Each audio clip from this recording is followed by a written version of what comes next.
Hello guys! Hello Virgo! Welcome dito sa aking channel, Virgo. Alamin natin kung anong messages, vibration, gabay energy para sa inyong lahat, Virgo. Ito ay general weekly tarot, so pwede kang makaresonate. Gamitin mo ang iyong intuition sa panonood.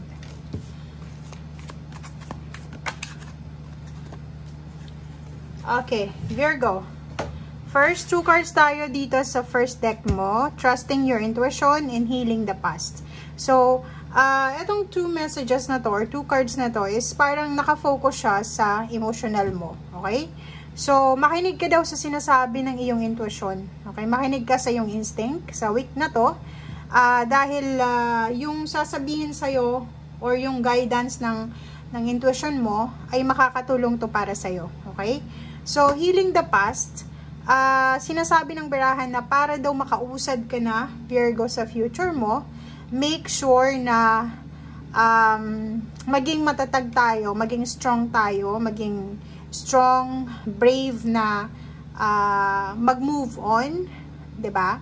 And magkaroon ng healing sa mga nakaraan natin. So, dito sa barahan mo, Virgo, sinasabi na napaka-importante sa linggong ito yung clarity, yung closure ba?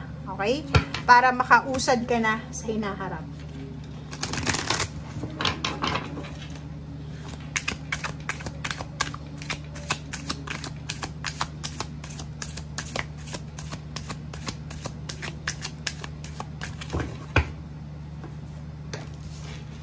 Okay, navigating by the stars.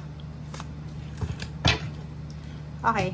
First card sa second deck natin is follow your bliss. So, sundin mo daw, Virgo, sa linggong ito kung ano yung magbibigay sa'yo ng saya. Sundin mo kung ano yung magbibigay sa'yo ng clarity, ng strength, kung ano yung magbibigay sa'yo ng contentment. Alam mo yung yung bagay-bagay na magbibigay sa'yo ng motivation. Okay? So, dito sa barahang to, ano man ang direksyon na gusto mong tahakin dito sa mundong ibabaw, make sure na or decision making siya, actions, choices, make sure na gawin mo siya dahil sa gusto mo, hindi dahil sa na-stress ka, na-pressure ka, dahil sa ito yung uso ngayon, dahil sa yun ang dinidikta ng magulang mo, ng relationship mo, hindi ganun. Gawin mo kung ano ang gusto mong gawin sa buhay mo. Malayang malaya ka. Okay? Narrow pathway. So, yun. Sinasabi ng baraha sa'yo dito na gawin mo. Ano man ang direksyon, ano man itong path, or ano man itong journey na tatahakin mo, make sure na gagawin mo to dahil sa gusto mo eh. Diba? Kahit maraming kumontra dito, Virgo, kahit maraming nagsasabi na hindi dapat ganyan, hindi ganito ganyan, mali ka, mali ang direction na yan, hindi yan easy, ganito ganyan. Make sure na gawin mo siya dahil sa gusto mo. Hindi dahil sa gusto nila or hindi dahil sa yun ang uso. Same din dito, healing the past, Virgo. Clear the past, heal the present. So, kailangan mo daw ng healing. Okay? So, if ever man, mahirap kasi yung sabihin na natin na mag-heal ka na, mag-move on ka na kung yung na-experience ng Virgo is hindi naman the same sa experiences natin. So, dito sinasabi na kailangan mong mag-move on na, i-clear mo na yung nakaraan, and tapusin mo na yung mga grudges mo, resentment, pains, heartaches, or kung ano man na hindi maganda sa past, para yung future mo is hindi na makompromiso, and at the same time, yung present situation mo is klaro na. Okay?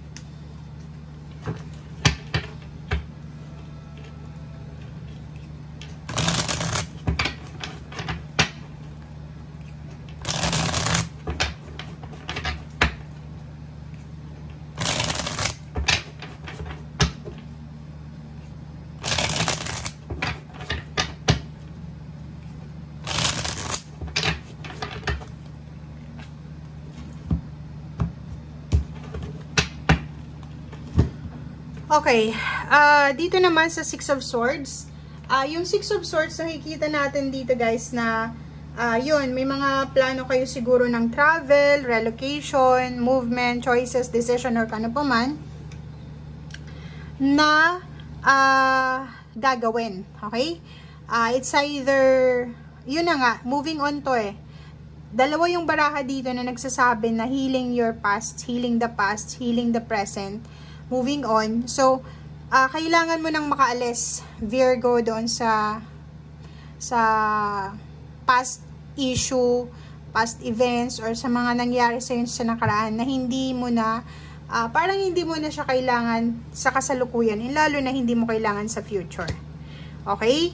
Kasi kung makikita mo dito, may victory, success, recognition, rewards, awards, harmony, balance, prosperity, transition, transformation, travel, movement, progreso, lahat ng klase ng success meron ka. Darating sa'yo. So, paano mo maibibigay yung 101% na focus mo dito sa darating sa buhay mo kung nakafocus ka pa rin doon sa nakaraan? And baka ma-miss mo to na opportunities na to kasi nakafocus ka doon sa dati pa. Okay? So, yun. Ten of Swords. Okay. Acceptance. Tanggapin mo. Okay. Maraming nangyari hindi maganda sa nakaraan. Maraming nasira. Maraming na-delay. Marami akong disappointments. Marami akong naranasan na sama ng loob, pero sinasabi ng baraha, siguro it's oras na, it's the right timing na para mag-move on na ako, para gawin ko na yung closure or ayusin ko na. Okay? So sundin mo yung sinasabi ng intuition. Dalawa din yung baraha mo dito na intuition na kailangan mong sundin kung ano yung sinasabi ng instinct mo dahil hindi ka ipapahamak ng iyong intuition. Okay, basta, ang sinasabi ng baraha, ano man itong mga plano mo sa buhay sa ngayon, mga actions, options, decision, wag mong isusuko yan. Okay, wag mong isusuko. Be strong, be courageous, mag-focus ka, and mag-research. I-open mo yung sarili mo sa mga pagbabago, i-open mo yung sarili mo sa new beginnings, and at the same time, i-open mo yung sarili mo sa mga, yun, sa kung ano yung magsisimula, and at the same time, kung ano yung darating. Buksan mo yung puso mo. It's either reconciliation, apology, new relationship, renewal of work, renewal of contract, ano ba, mga issues na kailangan mo nang i-let go, mga grudges, resentment, or ano pa man. Siguro it's time na para mag-move on ka na, okay? Isuko mo na yan, ibigay mo na yan, kasi hindi naman yung pagpapatawad and then yung pag-accept ng pagkakamali natin is hindi naman siya kabawasan ng pagkatao natin, okay? So much better mag-move on, mag-start sa new. Okay? Thank you guys. Bye!